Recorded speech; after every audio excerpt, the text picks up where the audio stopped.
So this is part second of Ottoman Empire. In last lecture, we have seen that Murad II he started this Dev Sirme system. What was that? Uh, the conquered Christians were required to give 20% of their male children to the state. The children were forced to convert to Islam and become slaves. And from them, one elite military group known as Janissaries was made up. Okay. So when their revenue and numbers increased, the Devsirme men and their supporters achieved considerable political power. And they wanted to conquest to the new areas of Europe and to expand because these new conquests were being used by Sultan to build up the Devsirme. On the other hand, the Turkish nobles, whose power was diminished by the increasing status of Devsirme, they opposed further conquest. So by the time of Murad's death in 1451 AD, the Danube frontier was secure and it had appeared that Ottoman Empire was permanently established in Europe. So the Grand Wazir was chief advisor of Sultan Halil Pasha.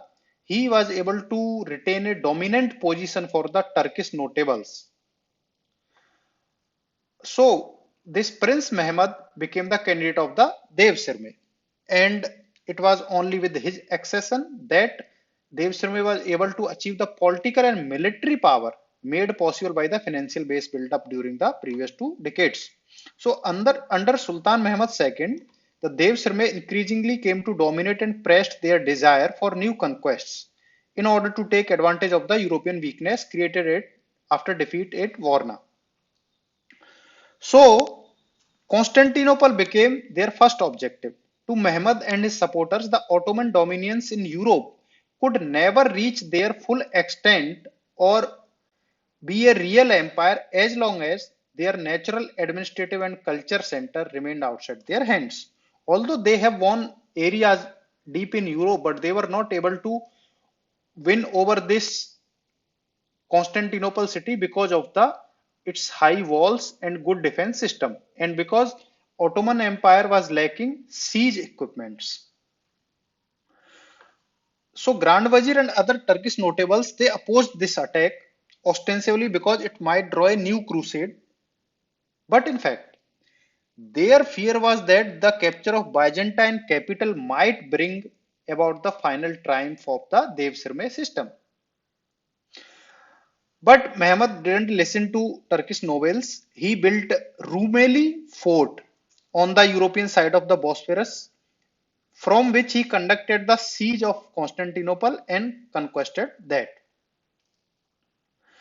The transformation of the city into Ottoman capital of Istanbul marked an important new stage in Ottoman history. Internally, it meant the end of power and influence for the old Turkish nobility who opposed this conquest. Their leaders were executed or exiled to Anatolia and whose European properties were confiscated. And the triumph of Dev Sirme and their supporters in Istanbul and the West. Externally, the conquest made Mehmed II the most famous ruler in the Muslim world. So this is famous picture of Mehmed II entering in Constantinople fort after victory. This Constantinople fell after 53 days siege on 29th May 1453. Age of Sultan Mehmed II was 21 years at that time. And it was the end of the Roman Empire. The Roman Empire which existed for nearly 1500 years came to an end. And this is also the signifies the end of the medieval period. So this is one of the most significant event in at that time. So after this conquest, Mehmed worked to repopulate the city not only with its former inhabitants but also with elements of all the conquered people of the empire. Special attention was paid to restoring Istanbul's industry and trade with substantial tax concessions made to attract merchants and artisans. while thousands of Christians and Muslims were brought to the city. Muhammad gave special attention to attracting Jews from Central and Western Europe, where they were being subject to increasing persecution. Muhammad has laid the foundations of Ottoman rule in Anatolia and southeastern Europe that was to survive for the next 4 centuries. In addition to conquering a large empire, Muhammad worked to consolidate it and codify the political, administrative, religious, and legal institutions developed during the previous century by promulgating a series of secular laws, also called Qanun, compiled by subject into law codes called Qanunames. After this, another famous ruler, Selim, who ruled between 1512 to 1520, doubled the size of empire, adding it to all the land of the old Islamic Caliphate with the exception of Iran, which remained under the Safavids. He brought Syria, Arabia, Palestine, Egypt under Ottoman control, and these acquisitions were of immense importance to the Ottomans. Under efficient administration, the new conquest provided Istanbul with revenues that solved the financial problems left from the 15th century and made the empire one of the most powerful and wealthy states in the 16th century. By this, Ottomans gained direct access to the intellectual, artistic, and administrative heritage of the high Islamic civilization of the Abbasids and Seljuks, which previously had been transmitted to them only indirectly. So once they conquered these areas, they got direct access.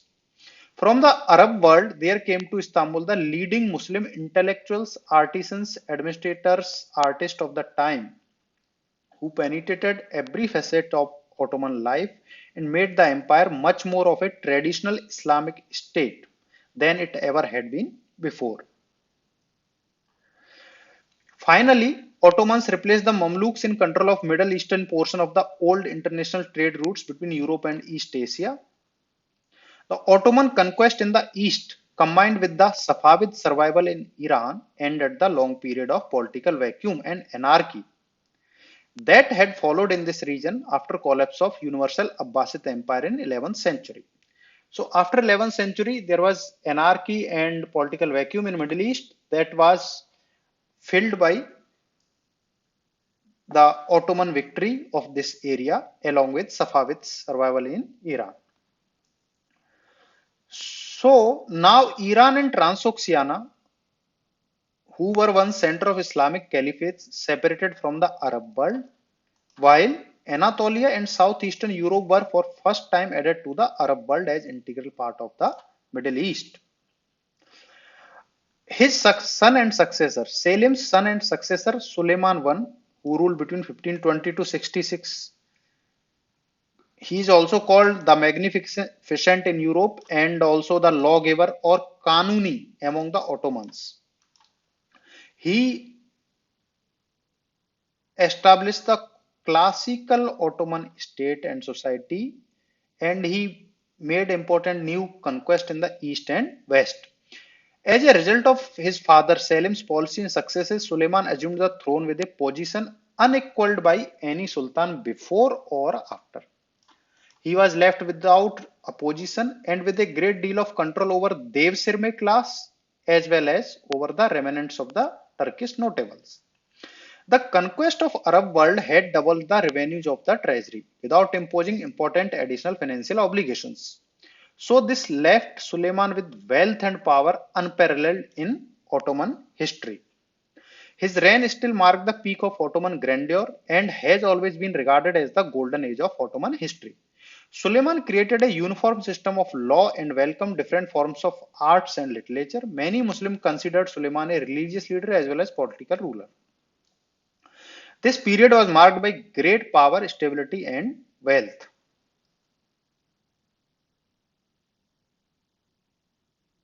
So you can see the acquisition by Mehmed II is this blue one. So these blue areas they were won over by Mehmed II. Then acquisition by Selim won 15 to 20 this green area. So we saw that Selim nearly doubled this area of empire and he won this Middle East region, established the stability in this region. Then acquisition by Suleiman the Magnificent by this color. So this area and this area won by Suleiman the Magnificent. And that was the peak of the empire. So now weak southeastern European enemies of Suleiman's predecessors have been replaced by powerful Habsburg dynasty. That Habsburg dynasty came into power in Hungary and Austria. Suleiman's main European ally was France, which sought to use the Ottoman pressure in the south to ease the pressure of the Habsburg on its eastern frontier. The land war with the Habsburg was centered in Hungary and was fought in three main stages. Because of split among Hungarian nobles and over the question of accepting Habsburg rule, combined with social and national division stimulated by the Reformation, further weakened the opposition to Ottoman attack. What happened? Many Hungarian nobles they dissented, they didn't accept the Habsburg rule over them.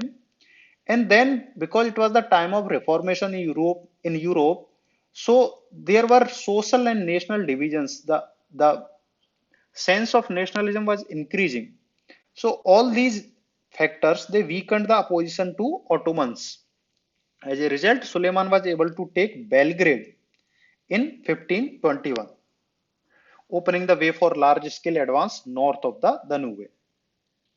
Suleiman returned from Anatolia to drive the Habsburg from all of Hungary and besieged Vienna in 1529, but failed because the difficulty of supplying a large force so far from the major center of Ottoman power. Thus, Vienna stood as the principal European bulwark against further Muslim advance. But the siege of Vienna secured Suleiman's rule of Hungary and prevented Ferdinand from launching a new attack. Who was Ferdinand? Ferdinand was Habsburg emperor. And this siege frightened the other states of Europe. So they agreed for a truce between Roman Catholics and Protestants in 1532. Thus, when Suleiman embarked on his second Austrian campaign in 1532, he devastated a large area of the Habsburg Empire. This is one particular aspect of this empire, fratricide. It emerged under the Sultan Selim. So, what will happen